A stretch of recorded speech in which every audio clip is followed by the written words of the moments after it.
Hey, what's up, dudes and dudettes? Brad the Fixologist here. We're going to take a look today at this, the GE, and it's kind of one of the, I don't know, I would call this modern style front load, and it's got, you know, all the extra features. It has the SMD motherboard, the whole 9 yards. This is not, in other words, an older style dryer that is easier to work on and doesn't require all the programming and everything. And, you know, once the motherboard goes bad in units like this, the unit's done for. If you can't find a replacement motherboard, you're pretty much screwed. And the problem there is that the companies like GE, and there's only really a handful of companies left in the world that are even competing at this point because there's been so much consolidation over the last 50 to 70 years in the appliance market that, you know, there's only a handful of players. And they change the models so often on these that you cannot keep up. And they don't come out with new parts for more than maybe a year or two after these are first made. And then when they're discontinued, they discontinue the parts and you can't get them anymore. So that means you have to end up replacing appliances like this every few years. In the past, you could have had a dryer that would have lasted you literally like 70 or 80 years. I mean, there are 70-year-old dryers that are still work, or at least 60-year-old dryers that are still working. Definitely ones from the 70s and from the 60s, even into the 80s. You know, they were still making a lot of nice stuff. And even now, I mean, they still do make simpler dryers that are more analog, I guess you could say. It doesn't have all this digital readout and all that stuff that usually ends up breaking. But anyway, we're going to plug this thing in and I'll show you what it's doing, or not doing to be more precise. But I'll show you what it's doing. It does come on, it does display, and it does give you the option to go ahead and start a cycle. It even has the correct cycle displayed, and you can change everything here. Okay, it says it's drying. And I heard a relay click, but it's actually doing nothing. I think the board is probably good and is probably running the program. And so, you know, everything's displaying, the board's good, I believe. And I think what's happening is the signal is being sent to turn on the motor, and for whatever reason, the motor is not coming on. So I think this might be a motor issue. So this means we're gonna have to open this unit up and see what's going on. Okay, so here's the back of the machine, and I think to get this one open, I believe this one has a hinged top that kind of hinges up and then comes off. I think this top comes off first, and then you can get the sides off, I believe. So these screws have to come off because the face has to come off, and then the top should hinge up. Got this piece slid back, and now I've got a couple screws underneath there to take off, and this top will hinge up, I think. All right, got those two screws out, and a couple of things that I notice is that, for one, there's some paperwork down here on this unit hidden in this front pocket, which is convenient. Always nice to see some documentation. We'll look at this over if we need to, which we probably will in this case, since I think we have a motor out, possibly, or maybe a motor relay. It's possible the relay's bad, something like that. Anyway, so there's that. That's good. Also, I noticed that this unit was made in 2008. 2008. This is a 17 years old unit. Yeah, maybe it's time to replace it, but I don't know. Let's see what we can do. Top is off the unit, and I see the problem already. Can you spot it? Or at least part of the problem. I don't know if it's the problem. Can you see it? No, you can't in this picture because it's actually down here. The belt has broken on the tub. So that right there, that's our problem. I would have thought that you would hear the motor spinning. But you'll notice I did hear the relay kick. So the relay kicked on, and I wonder if there's a sensor when the motor maybe starts, if it does not sense a load on the motor, like, you know, if it's actually not loaded down, then maybe it kind of kicks itself on to test and then turns right back off. It's possible that there is a circuit in here for that. That's just a guess. But the fact that the belt's broken, that's a good sign, because that's a cheap fix. most of the other stuff, like I said, these boards, this is not a cheap fix. Well, it's cheap, but it's more expensive than the belt if you can find the board. That's the problem. Finding these boards is becoming more of a hassle the older these units get, particularly these front boards here. Those are a real hassle too to find. This one's mainly just power related, and it takes care of the buzzer, some of the little bit higher voltage stuff, the relays for the motor, all that kind of stuff hooks into this piece. Then your daughter board down here, these are for, you know, obviously your controls on the front. But yeah, I think before I order the belt though, just to be sure, I think I want to take this all apart and test the motor and see what's going on when I try to turn the motor on. Okay, I got that top shield off of the rear here, and that exposes a couple of things. It exposes a couple of sensors. There's some thermostats here. So you can get to those in the rear, but we're gonna have to actually remove that front panel and remove all the front to get to the motor. You take a screw out here, screw over there, and then this whole thing should, I think, lift off of here. Or am I wrong? Yeah, it will. Okay, now with that front panel up and off of there, we can take this front panel off.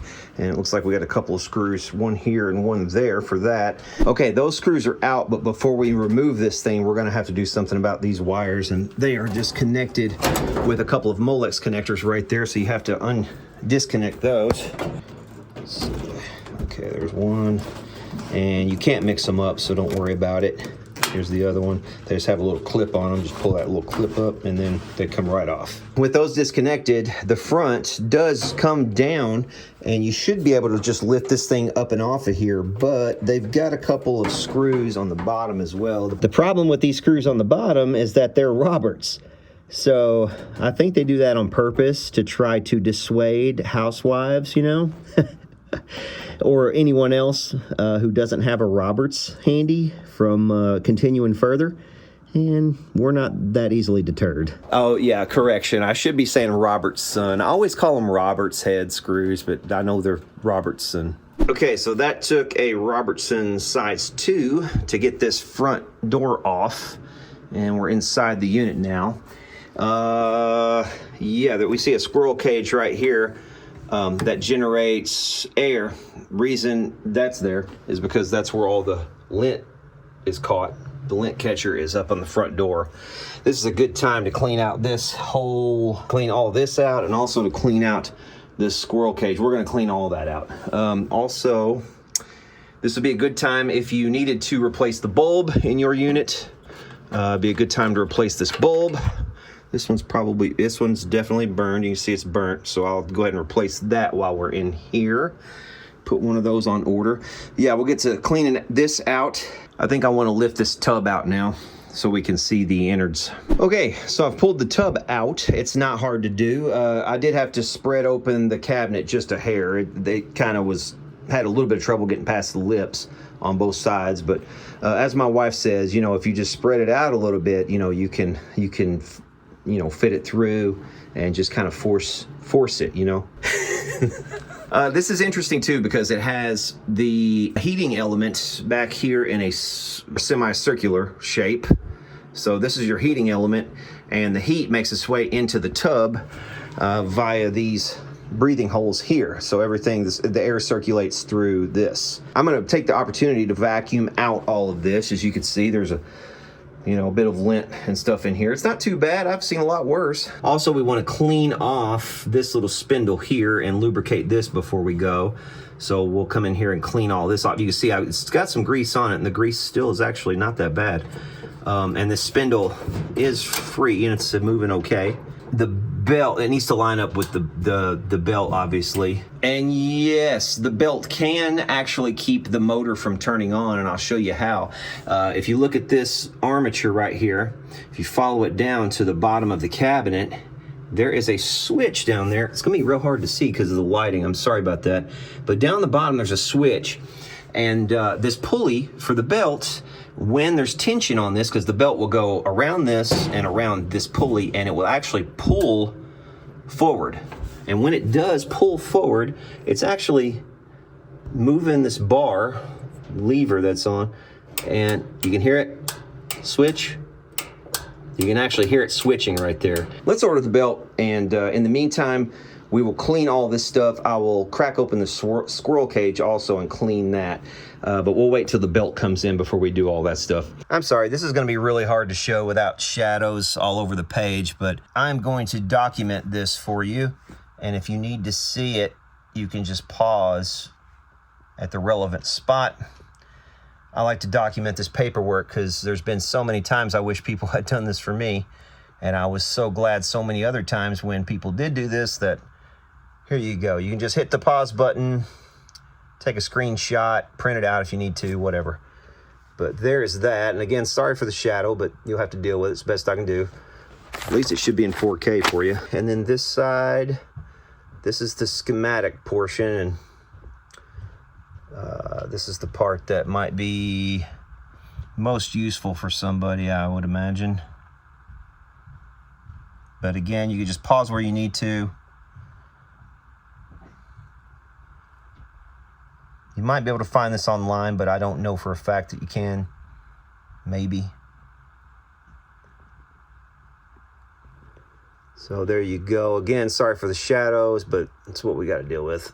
Also, inside the door, there is our model number, serial number information, all of that stuff. So we will need that model number to order the bulb.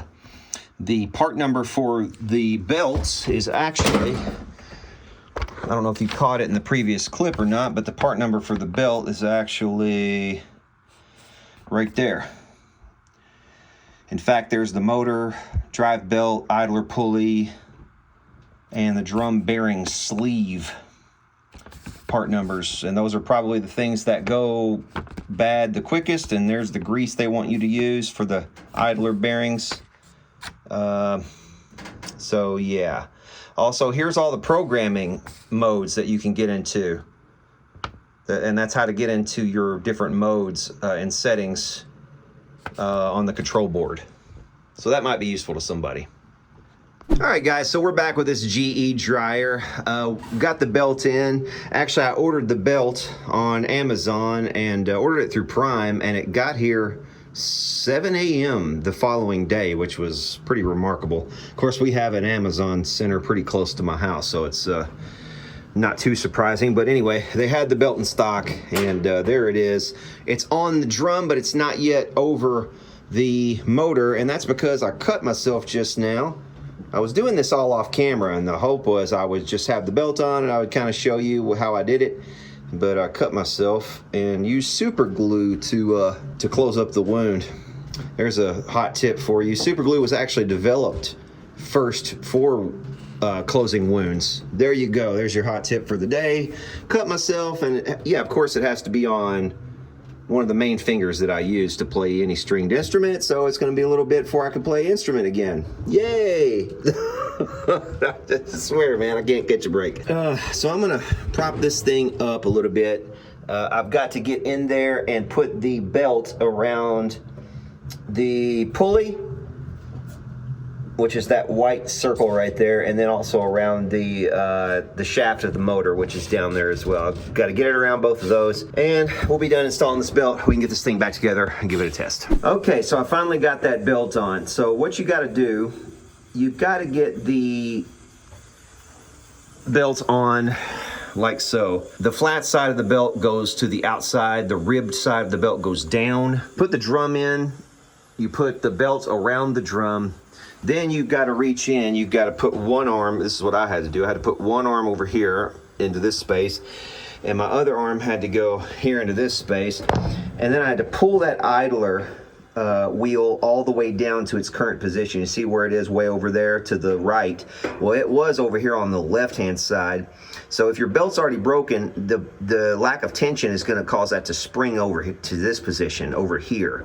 So that was kind of confusing, but the idler has to actually go on, if you're looking at it from the front here, it has to go on the right side of the pulley for the motor. So it goes over the top of that idler, down around the motor, and then up around the drum. So that's the way that has to go on. So let's put the rest of this on here and give it a test. Okay, I don't know if you've noticed or not, but you see the axle that's going through the center of that white idler pulley right there? You see how that's resting on a little bracket that's sticking up? That is a problem, and I did not notice that that was doing that until a little bit later here, and it caused a problem. So I'll show you what problem it caused, and later on I was able to fix it by bending that a little bit, and also making sure that that did not get caught on that little bracket that's sticking out. So if you have one like this, make sure that your little center spindle is not getting caught on that bracket that's sticking up there. Okay, here we go. Got her plugged in. The belt is installed, and let's see what she does now. I'm anticipating success here, hopefully. See, that's the problem that resulted from that little issue that I just showed you. The motor was actually spinning, but it wasn't spinning the belt. There wasn't enough tension. I mean, what?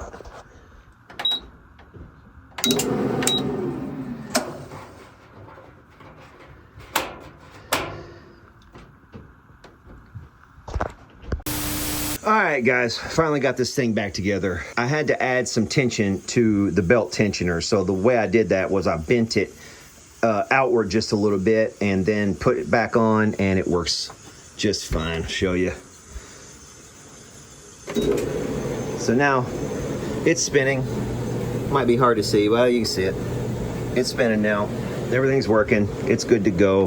That'll do it for this one. Thank goodness too, because I cut my finger.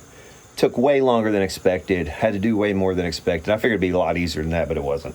So if you have a model like this, just anticipate that the hardest part is getting up in there to push that belt tensioner over and down. What I recommend is putting the belt first on the motor. So put the belt around the motor first. Put it around the drum, around the motor. Then put your tensioner down and get the belt on top of the tensioner. So that'd be the way to do that. Anyway, that'll do it for this one. For now, we'll see y'all later.